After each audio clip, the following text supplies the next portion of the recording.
Selamat pagi Nusantara Minangka Sadonyo, Baka Bahariko. Semoga selalu sehat dan tetap semangat. Kami kembali hadir untuk Anda dalam Berita Padang. Bersama saya, Ruri Putra Anand.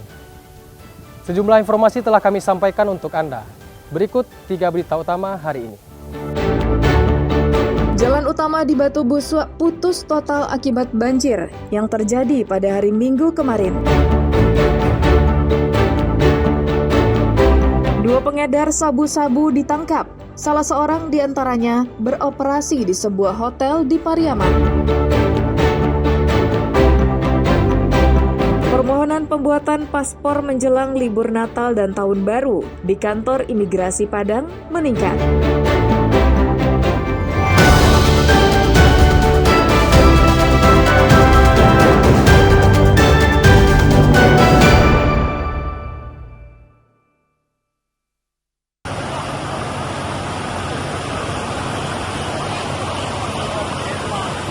Hujan deras yang mengguyur Padang dan hulu Sungai Batangkuranji seharian penuh pada hari Minggu kemarin menyebabkan Sungai Batangkuranji meluap. Luapannya membawa lumpur dan sisa-sisa banjir bandang pada akhir November lalu. Akibatnya, jalan utama yang menghubungkan Batu Busua dengan daerah luar putus total. Hingga Selasa sore, jalan ini tak bisa dilalui kendaraan sama sekali. Jalan utama yang putus ini merupakan akses jalan satu-satunya menuju kawasan Batu Busua. Akibatnya ratusan warga yang berada di kampung itu pun terisolasi. Warga yang ingin masuk ke kampung harus menempuh jalan di bukit.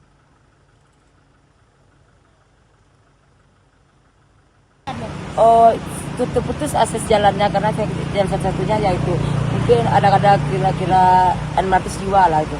Karena di RT saya, RT 1 tuh di awal jembatan tuh udah mesti keluar dari banjir pertama. Karena rumah kami tuh nggak bisa ditempati lagi RT 1 itu. Jadi yang tinggal situ cuma RT 2, RT 3, RT 4. Pemerintah Kota Padang telah mengerahkan sebuah alat berat ke lokasi dengan tugas utama memindahkan aliran sungai ke bawah jembatan. Jika itu tuntas, maka alat berat baru akan menimbun lokasi yang terban untuk membuat jalan baru. Untuk memenuhi kebutuhan dasar warga, pihak kepolisian memberikan bantuan paket makanan. Bantuan itu diserahkan kepada warga terdampak di ujung jembatan Batu Busua. Alfi melaporkan dari Padang.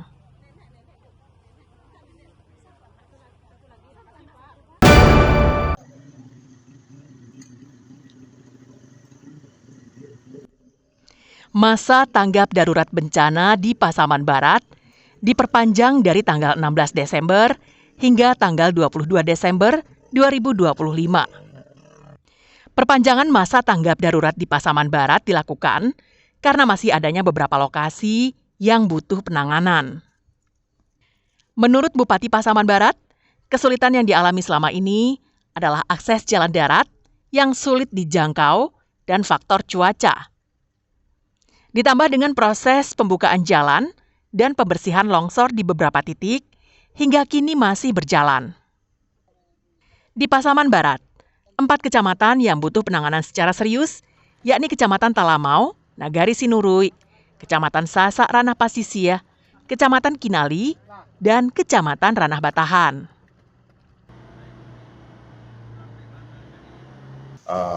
Ada diperkirakan bisa hujan sedang dan lebat. Dan ini kita rasakan juga beberapa minggu ini ketika kita menyelesaikan longsoran, terjadi hujan kembali longsor. Jadi ini juga termasuk salah satu faktor ya menjadikan perlu penyelesaian. Dan pada hari ini kita memperpanjang karena ada beberapa tempat. Setiap kecamatan mempunyai masalah dan kendala yang berbeda-beda. Seperti jalur darat terputus, jembatan amblas, dan tanah longsor.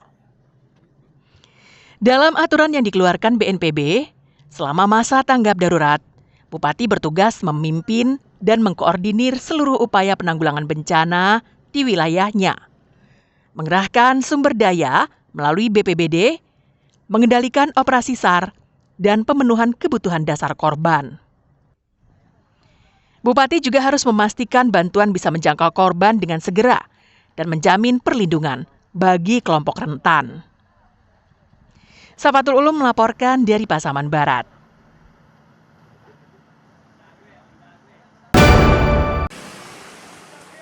Siswa-siswi SMA Negeri 12 Padang mengikuti ujian semester ganjil di dalam tenda. Ujian ini dilaksanakan di tenda karena beberapa ruang kelas tidak layak lagi digunakan setelah diterjang banjir bandang beberapa waktu lalu. Sesuai jadwal pelaksanaan, ujian semester ganjil semula dijadwalkan tanggal 3 Desember lalu. Namun karena kondisi sekolahnya masih tergenang lumpur, ujian baru bisa digelar pada tanggal 15 Desember.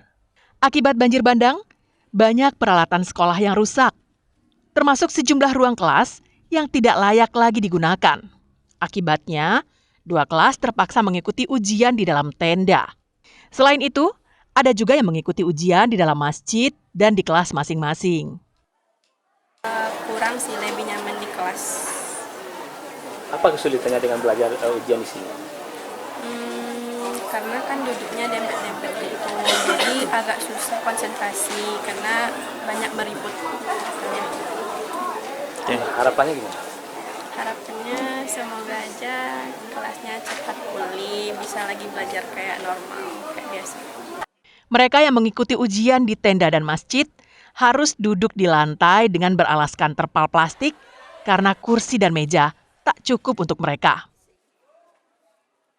Memang sebagian anak-anak kita ada yang melaksanakan ujian itu di tenda bantuan dari Kemendikdasmen itu sebanyak 2 kelas.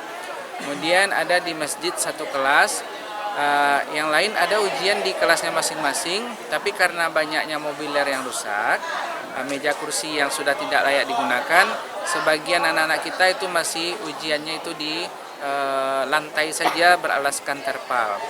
Usai sekolah yang terletak di Kelurahan Gurun Laweh, Kecamatan Nanggalo ini dihantam banjir bandang. Lebih dari 60% perlengkapan sekolah mengalami kerusakan. Robiham melaporkan dari Padang.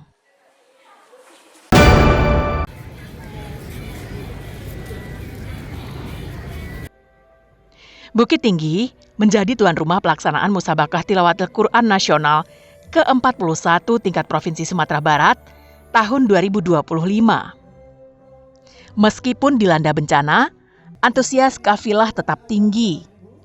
Terbukti, MTQ ini diikuti lebih dari 1.000 kafilah dari seluruh kabupaten dan kota di Sumbar. Ketua Panitia Pelaksana MTQ menuturkan, meskipun sejumlah daerah dilanda bencana, namun kabupaten dan kota yang terdampak bencana tetap mengutus kontingen mereka untuk mengikuti MTQ. Alhamdulillah ternyata daerah yang terdampak bencana, sebagaimana Pak Guru tadi, tetap mereka antusias dan tidak ada satupun kota atau kabupaten yang menarik diri. Artinya 11 kota kabupaten tetap mengirimkan kafilahnya dengan performa yang baik. Wali Kota Bukit Tinggi menyampaikan, pelaksanaan MTQ kali ini memiliki suasana berbeda karena dilaksanakan di saat suasana duka melanda Sumbar akibat bencana yang melanda sejumlah daerah. Wali Kota berharap MTQ ini menjadi momentum doa serta ikhtiar bersama bagi keselamatan dan keberkahan daerah. Dan juga harapan kita adalah bagaimana MTQ ini bukan sekedar perlombaan, bukan sekedar mencari juara, tidak. Bagaimana implementasi daripada ayat-ayat suci Al-Quran yang ditonjolkan atau ditampilkan oleh kafilah kita maupun kegiatan-kegiatan lainnya, itu bagaimana betul-betul diharapkan daripada kafilah kita ini betul-betul menjadi contoh suri teladan bagi masyarakat kita. MTQ kali ini mempertandingkan 12 cabang lomba dengan 35 golongan. Seluruh cabang tersebar di 16 tempat pertandingan yang telah disiapkan panitia. Penilaian dilakukan oleh 163 orang Dewan Hakim yang terbagi menjadi 17 majelis serta didukung oleh 32 panitera serta tim teknologi informasi Dewan Hakim. Acara pembukaan MTQ ini berlangsung meriah yang menampilkan penampilan penyanyi religi kondang. Dina Amrina melaporkan dari Bukit Tinggi.